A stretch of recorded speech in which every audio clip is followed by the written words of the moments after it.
deliverables that is not consistent with the approved definition of scope as expected by the overall business environment. We ensure final acceptance of the project through scope verification, ensuring that the acceptance process is ongoing, that there are no surprises through the acceptance process, through project delivery, and that the business unit is reviewing incremental work so that the final acceptance, the final validation, the final verification of the scope is consistent with the project direction, and final acceptance should in fact be a given scenario that will be automatic. Project monitoring control is all about project control, ensuring that the scope is on track, that the project is delivering no more or no less than the original scope specification for the project, ensuring that the project is on budget, that the approved budget for the project is consistent with the current forecast total budget for the project, and ensuring the schedule, ensuring that the overall timeline for the project, again, is consistent with management expectations and the appropriate management and control where we have deviations due to scope, time, or budget variations. It's about HR management, working with the team, ensuring that the team is supported, and tracking and monitoring the team performance to ensure that we have total control over the project. It's performance reporting, gathering the facts, what work has been done, what work is remaining to be done, what are the estimates to complete, what are the issues, what are the problems, what impediments lie in the way of having our project successfully delivered, gathering all of the facts related to the performance of the project and consolidating them into the status reports that we're going to communicate as defined in the previous nugget in project execution. A key component to project monitoring and control is risk management. Ongoing validation of our risk identified items. Has this risk occurred? Is this risk new, transpired? What do we do with our contingency? How do we manage our contingency?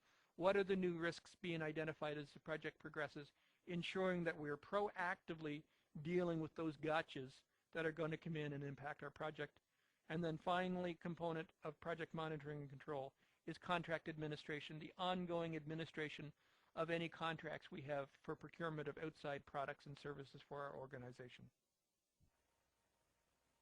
As just mentioned in the introduction, integrated change control involves managing all changes, large changes and small changes. Large changes need to be managed as separate changes. Managed separately, dealt with independently. Large changes need to have a separate change document identifying the impact of the change, the ramifications of the change, and the approval for the change. So all large changes. And each project is going to have its own definition of large, but most projects define large as any change involving more than X days, any change involving more than Y dollars is considered to be a large change, and it needs to be managed separately. A separate document identifying the impact, the risks, and separately approving all large changes. Small changes can be managed with a running change. As we discussed in the detailed review of change management, a running change for this month, for this approved period of time, here are all of the small changes, and again, small is going to be project specific, but small is all of the changes that don't fall into the definition of large. So here are all of the tiny, insignificant changes. We need to change the color from red to green. We need to change the location of the plug from the left to the right. We need to change very minor, may have zero impact on the project budget, may have zero impact on the project schedule, but truly have an impact on the final deliverable. It's red versus green. It's managing the expectations, ensuring that everyone is aware that these small changes are taking place so they are documented and reviewed and not a surprise at the end of it. When I say running change, again, you're going to maintain a spreadsheet. You're going to have a running document that says, for this month, here is small change number 1, red to blue. Here is small change number 2, left to right. Here is small change number 3 through small change number 15. At the end of the period, at the end of the month, all of the small changes would be consolidated and presented as a single larger change for final approval and final acceptance. But all changes, not some, but all changes to any pre-approved pre-documented project fact, scope, direction, team, quality, any change to any documented fact for the project need to be managed through the integrated change process. An integrated change process says it's integrated into the project. When changes are approved, it must be integrated into the schedule. Tasks must be added to the schedule so that team members can be assigned to work on the change. As tasks are introduced into the schedule, the end date for the project may change. Changes must be integrated into the schedule. Similarly, as changes are integrated into the schedule, there may be an impact to the budget. It's going to cost more dollars to complete this project as a result of the additional labor that's required to produce the change. Or it may have an impact to the budget simply because additional material, additional supplies must be purchased to satisfy the budget requirements or to satisfy the change requirements. Integrated in terms of the risk. Does introducing this change to the project add new risks to the project?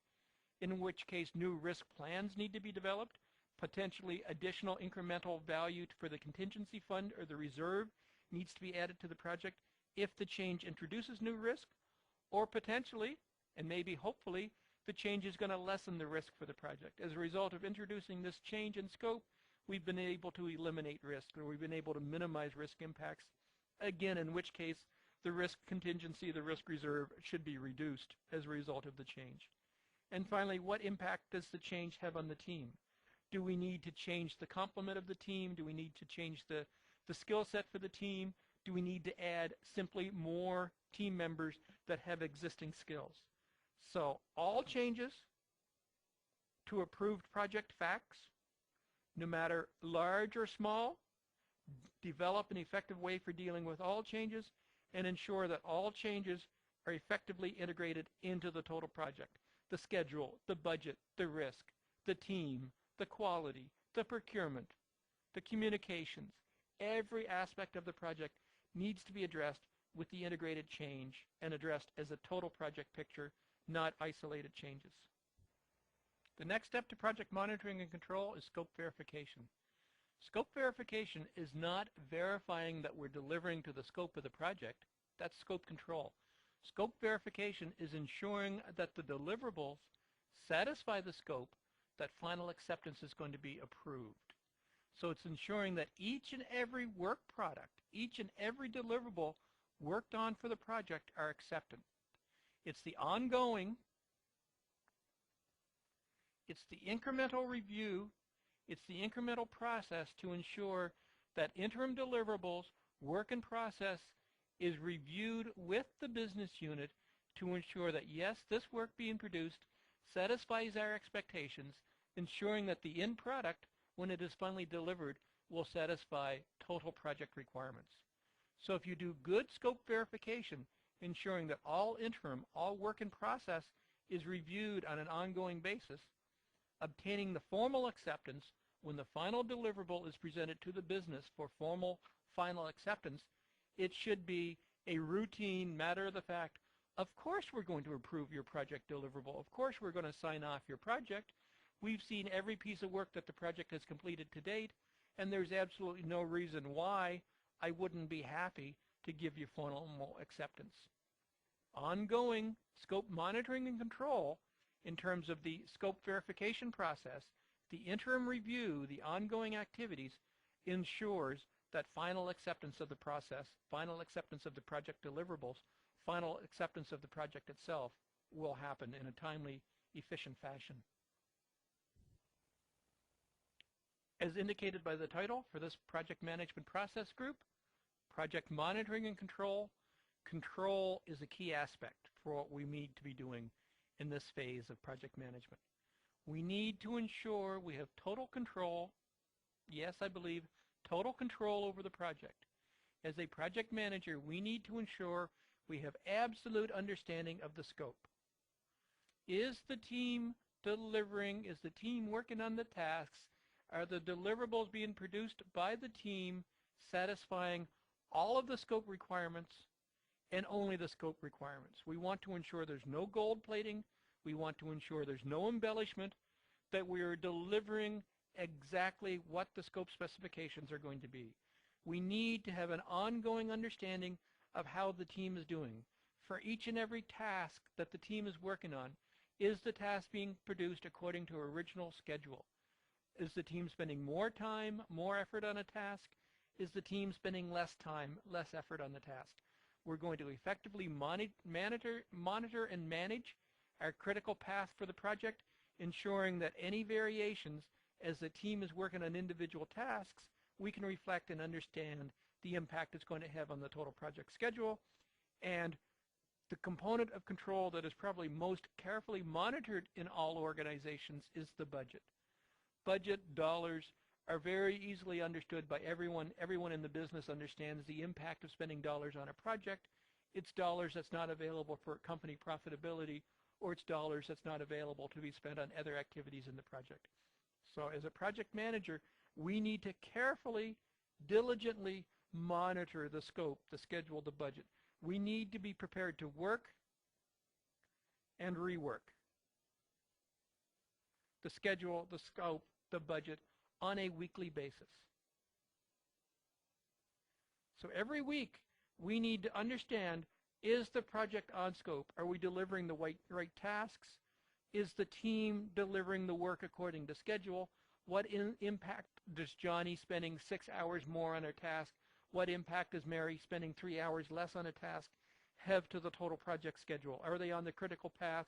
Do we have slack? What impact is this going to have on the project end date? Do we need to notify the business that the project is going to be late or early? What impact does the actual work being done on the project have on the overall budget?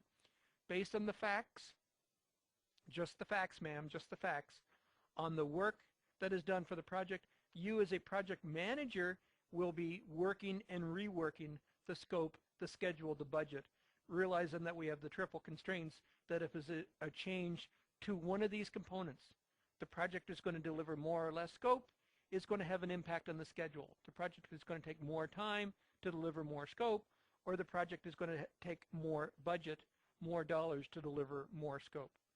So we need to work and rework this from a project management viewpoint to ensure that the facts, the actual details we have from project delivery from our team members, and we're going to do this on a weekly basis, that we have firm control over the project.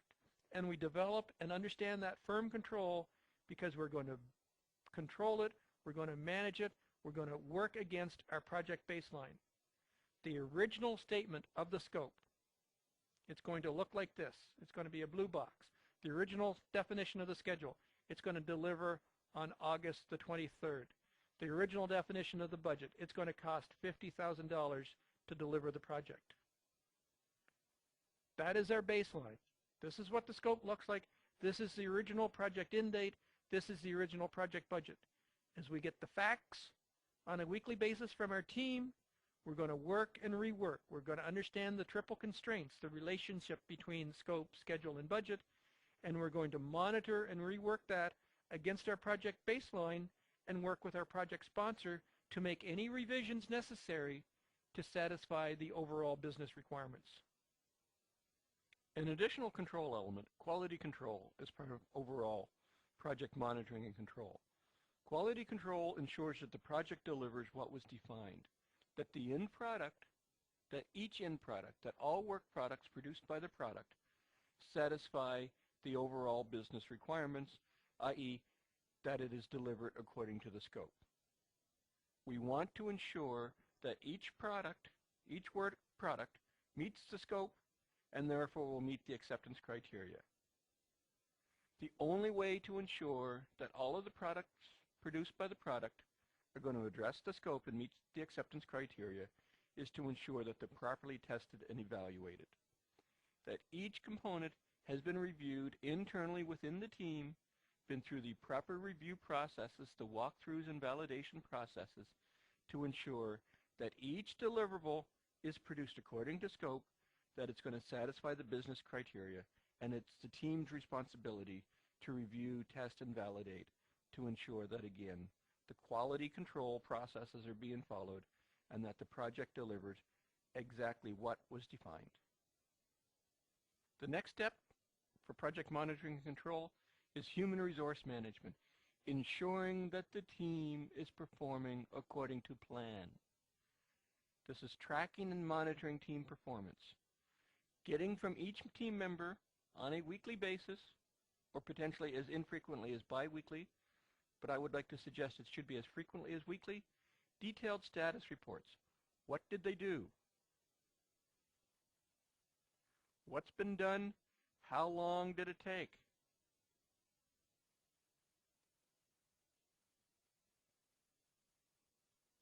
What's left?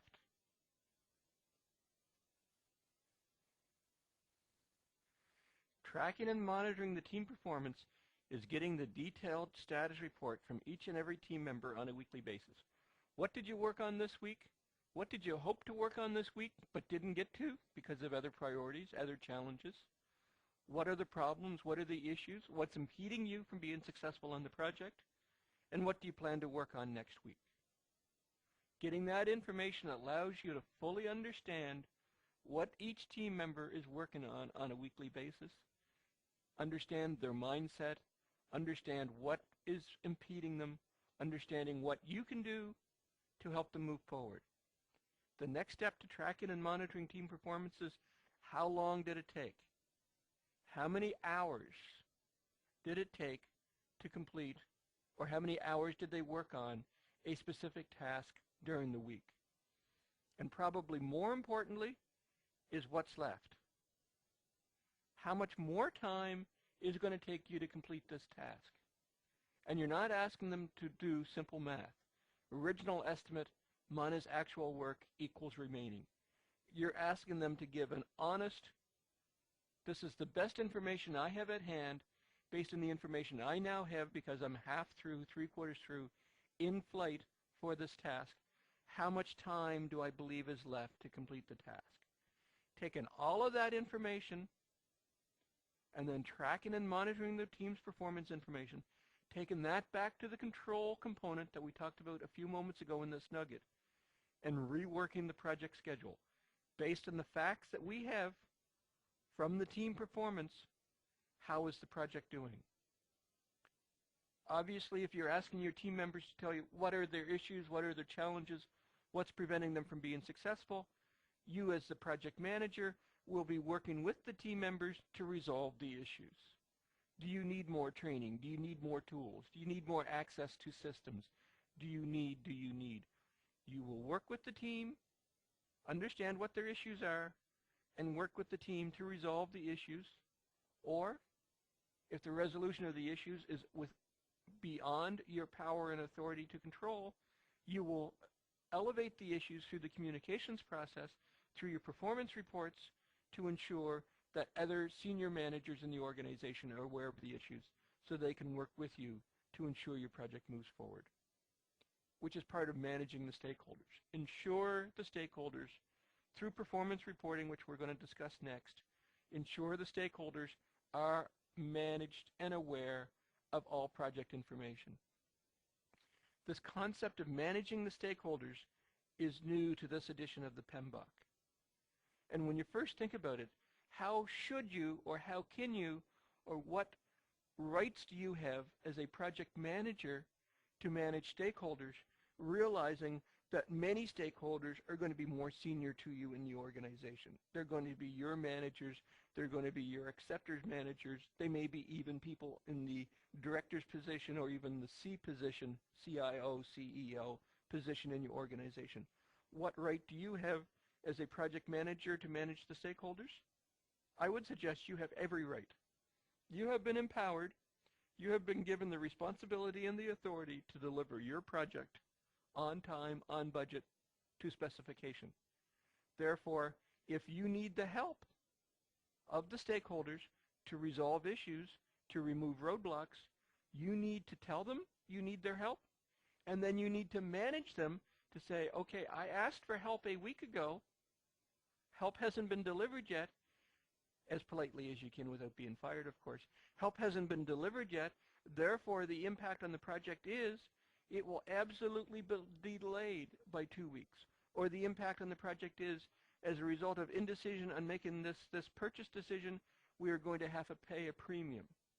So absolutely, As a project manager, as part of overall human resource management, you need to be managing your stakeholders.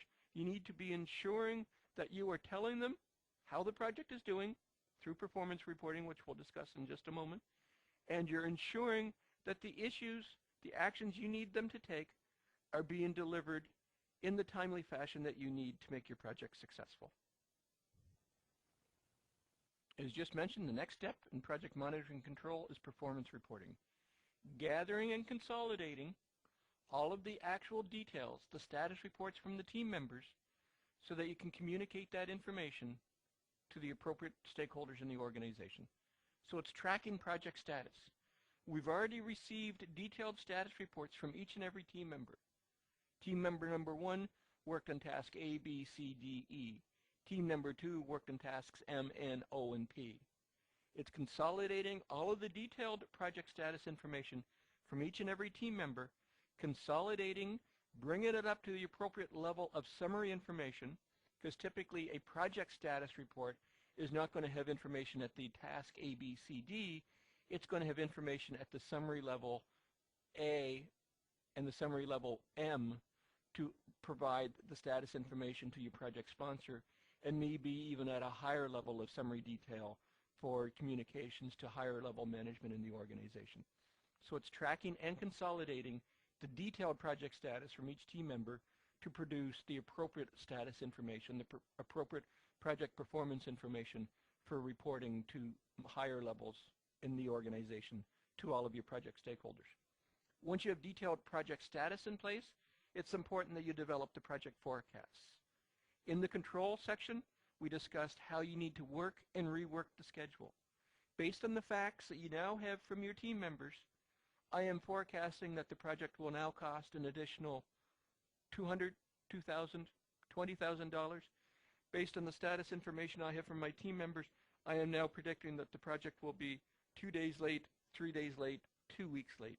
It's developing the revised forecasts based on the facts that you have at hand from the detailed status reports that you have gathered and summarized as part of overall project performance reporting. It's to develop a new picture of where the project is now and what is the new completion. Based on the information I have at hand, based on the project forecasts, this is now how I am forecasting my project will complete. And when completion forecasts begins to look significantly different than the original project baseline, it's time for you to work with your project sponsor to take the appropriate actions based on the triple constraints of scope, time, and cost. What can be changed to allow you to improve the completion picture, assuming again that on average projects complete later and over budget as opposed to earlier and ahead of budget. The most important aspect of project monitoring and control is risk monitoring control. At least in my humble opinion, risk monitoring control, risk management, is the single most important thing that you as a project manager can do to ensure your project is going to deliver on time and on budget. Risk management is where we're going to deal with the unknowns. We're going to try to proactively eliminate, minimize the unknown problems that can happen on our project that's going to cause challenges, that's going to cause it to deliver late, that's going to cause it to be late. We need to effectively manage all of the risks, and instead of managing, maybe the best term is we want to, where possible, avoid risks. Because they're unknowns, some risks are going to be unavoidable. Some risks are also unmanageable. There is nothing you can do about the weather.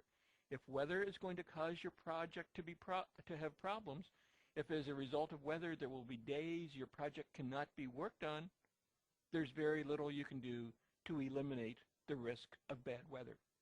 But we need to manage the risks, we need to avoid the risks, we need to ensure we're taking actions to deal with the risks. In order to do that, we need to act on the current risks. During project planning, we developed a list of all possible risks that could possibly impact our project. We then categorized and prioritized the risks and came up with the truly serious risks that we need to manage on their project. We then put them into a detailed timeline to determine when on the project the risks could possibly come to fruition. During project delivery, project monitoring control, we need to be acting on the current risks. Based on the timeline of when the risk is likely to impact our project, we need to now understand what risks are possibly going to impact our project at this moment and over the next near future, the next few weeks, maybe even the next month or the next 2 months. We need to be taking our actions now on the current risks to manage them, to avoid them, to eliminate, to keep them from happening. At the same time, we need to be on the outlook for new risks. As a result of the project progressing to this point in time, have new risks been identified? As a result of more information, as a result of potentially changes to the project, integrated change management, have new risks been identified? What actions do we need to take to deal with these new risks?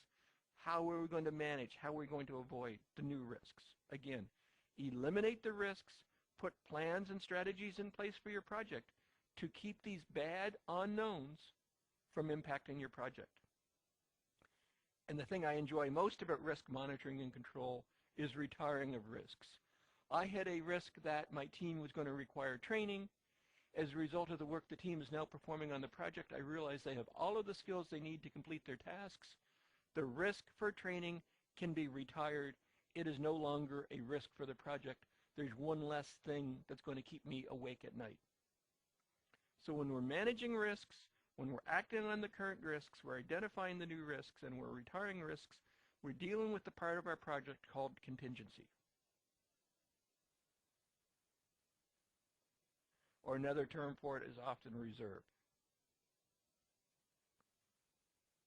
As we're in risk monitoring and control, we are consuming our contingency, we're consuming our reserve. So for risk number 1, we had a contingency of 5 days and $5,000. We're acting on the risk. We've determined that, yes, risk number 1 is truly going to impact our project at this point in time. Therefore, we're going to go to our contingency and we're going to remove 5 days and $5,000 from the overall contingency fund to take the actions to give us the schedule relief, to give us the budget relief as a result of risk number 1 transpiring on our project. The same thing when we're retiring risks. We realize that risk number 6, which had a 2-day, and for simplicity, $2,000 contingency reserve, and typically a risk is not going to have a direct correlation between days and dollars, but for simplicity, I'm using the terms this way. Risk number 6 is being retired. It's not going to happen. The training issues on our team is not going to happen, so therefore we know we have extra contingency, extra reserve on our project that we can use to deal with the new risks, that we can accept new risks into our project without having to go back to management for additional contingency and additional reserve, because we have the additional contingency and reserve as a result of retiring risks. Risk monitoring and control, in my humble opinion again, is probably the hardest aspect of project management to grasp, because you're dealing with unknowns. You're putting together funds, you're putting together plans, you're putting together schedule relief for a series of unknown events that may or may not happen in the future. But without proper risk management and control, risk monitoring and control, without proper management and allocation of contingency and reserve in your project, you will have no recourse when bad things happen to your project. Unplanned bad things happen to your project. The only recourse you would have without proper risk management is say, the project is late, the project is over budget.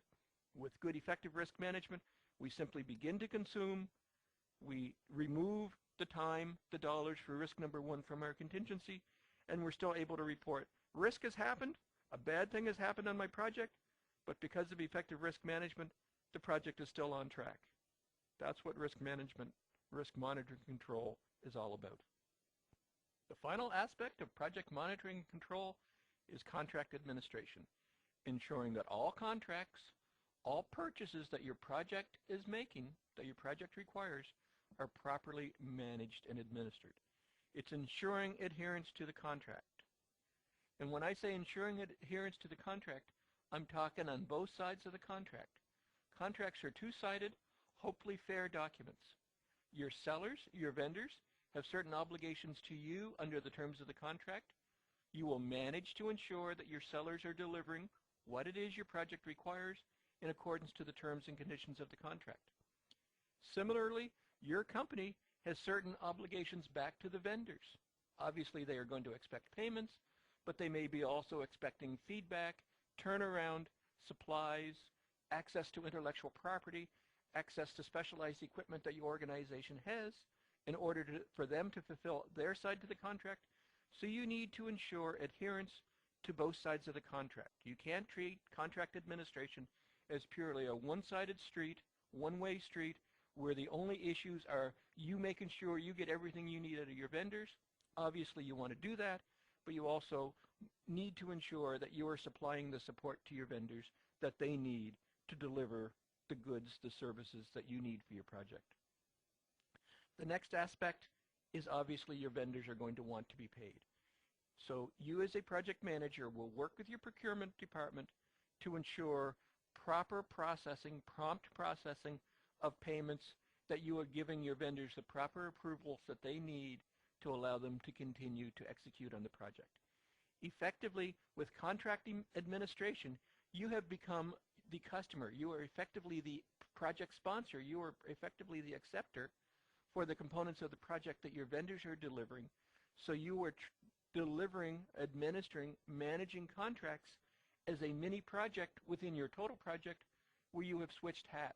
Instead of being the deliverer to the business, through contract administration, you have become the acceptor, the sponsor for the components to the project that are being delivered by your vendors. This concludes our discussion on project monitoring and control, the fourth phase of the project management processes. In project monitoring and control, we, the project management team, are managing all aspects to the project. We're ensuring that all changes are properly processed and approved, and that all changes are fully integrated into our project plan. The impact the change is going to have on the schedule, the budget, the risk, the team are fully integrated into the total project picture. We manage the scope verification process to ensure that all deliverables will be accepted by the business unit, that all work being done on the project is being reviewed so that final acceptance will be forthcoming for our project. As mentioned in integrated change control, we must control all aspects to the project: the scope, the time, the dollars. All aspects to the project must be carefully managed, and any impact of project overruns,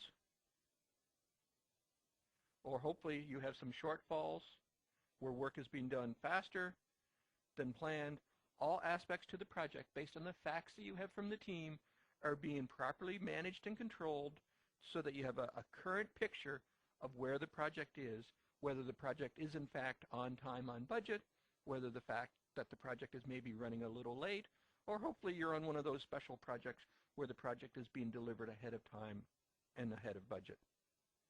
We need to ensure we're working with the team and managing the performance of the team.